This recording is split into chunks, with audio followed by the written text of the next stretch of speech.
മറിയ ദൈവമാതാവാണെന്നോ ക്രിസ്ത്യാനികൾ മറിയയെ ആരാധിക്കണമെന്നോ വന്ദിക്കണമെന്നോ ബൈബിൾ പഠിപ്പിക്കുന്നില്ല.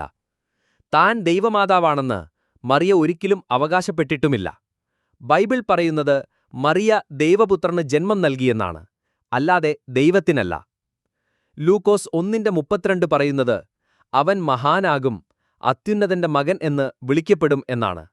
മറിയ ദൈവമാതാവാണെന്നോ പ്രത്യേക ഭക്തി അർഹിക്കുന്നുണ്ടെന്നോ യേശുക്രിസ്തു ഒരിക്കലും പറഞ്ഞിട്ടില്ല.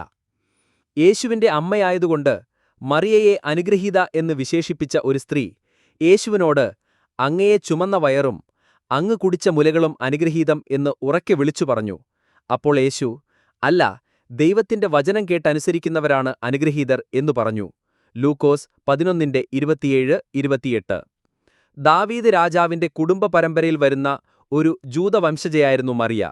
ലൂക്കോസ് 3:23-31. മറിയയുടെ വിശ്വാസവും ഭക്തിയും മറിയയെ ദൈവത്തിന് പ്രിയമുള്ളവളാക്കി. ലൂക്കോസ് 1:8. യേശുവിന്റെ അമ്മയാകാൻ ദൈവം മറിയയെ തിരഞ്ഞെടുത്തു. ലൂക്കോസ് 1:1-35. മറിയയ്ക്ക് യോസേപ്പിലൂടെ വേറെ മക്കളുമുണ്ടായിരുന്നു. മർക്കോസ് 6:3.